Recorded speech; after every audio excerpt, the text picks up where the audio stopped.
Hello, everyone, and welcome to the official Lost Video Podcast hosted by ABC.com.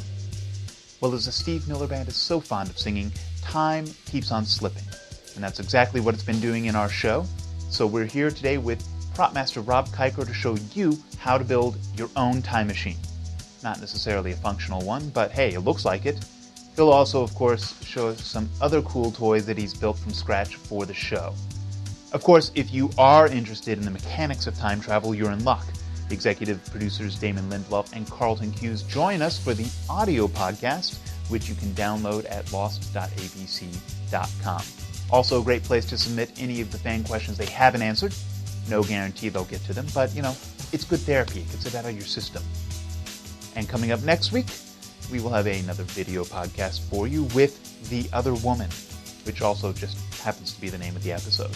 That, of course, airs on Thursday, March 6th at 9 p.m. on ABC and is available the next day at abc.com. And then the day after that, we'll have the video podcast. Here now is Rob Kiker. Enjoy.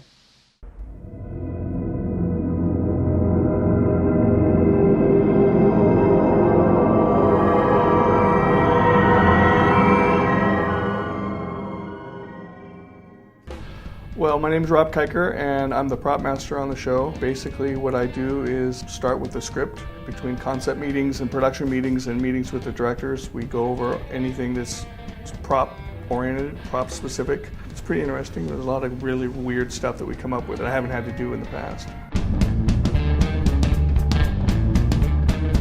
So this is where all of our stuff is stored from last season or stuff that we use all the time. By definition, anything an actor picks up, touches, is a prop, be it a gun, a wristwatch, a polar bear skull. But in addition to that, I'm also responsible for all the graphics. So I would be in charge of driver's license or passports or anything having to do with graphics. Keep throwing them, and you can throw them at actors all day long, they just don't hurt. Actually, we are a very, very popular department around Halloween.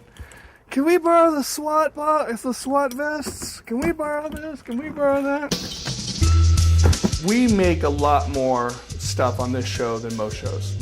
Because of the Dharma, because of the period aspect of it, because of the nature of the show and the weirdness of it, we make a lot of stuff on this show from scratch. Sometimes that's from scratch. Sometimes that's taking something that we find and doctoring it significantly so that it doesn't look like anything that you've seen before. My dad was a prop master, my older brother's a prop master, my uncles are prop guys.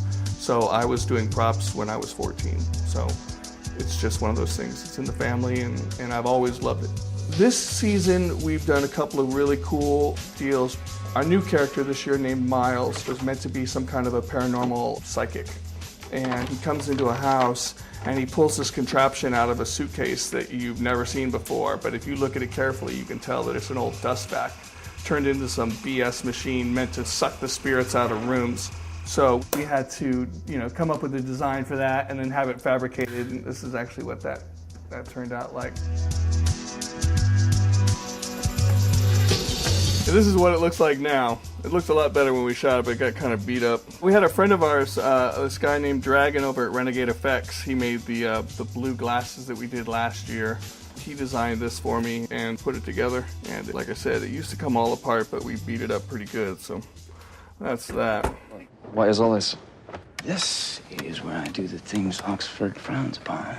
We did a really cool time travel machine. When you read in it that a character named Faraday puts this rat in a maze and he pulls this thing over the rat and he buzzes it, that's about all we get in the dialogue. So then I go through and I find, tons and tons of pictures of ideas and I show them to Jack and it's like, hey, this is what I'm thinking. I would like to put this together with this. And I found old stuff like this. I don't even know what that is, but I like the way it looks. So basically, I went through and found all these old pieces of equipment, a dentist's lamp, and all sorts of weird stuff. And then we just, spend days putting it together, wiring it, making it look cool. Basically, this is what it turned out to be. All of these things light up. In the scene, I think Faraday turned something to 11 hertz. So we get a stainless steel thing made that says 11 hertz.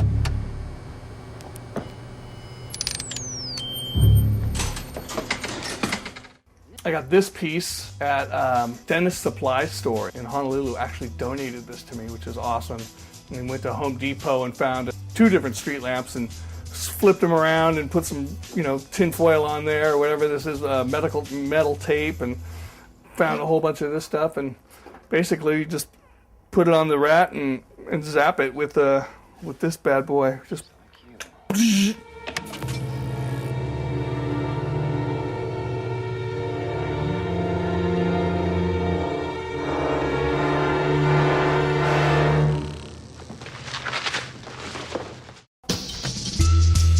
this is some of the, every time we do something Dharma, I like to keep one piece on my shelf. That way I remember what it looks like, and it's kind of a fun conversation piece. So anyway, here's some of the Dharma stuff that we've done. Beer, soap, aspirin. Here's the world famous Apollo bar. Here's our polar bear skull from this season. And my assistant's got me a bobblehead that looks just like me. See the resemblance? For a prop master, this job is awesome. It's just like no other. I mean, we get to spend a ton of money. The creative license is unbelievable, and I'm making stuff I've never even heard of or seen before. I'm learning, and so it's cool that way. I mean, it's like I've done medical shows, I've done law shows, I've done restaurant shows, and they all have their own unique challenges, but this show is just like no other because it's a little bit of all of it, and then some cool stuff on top of that.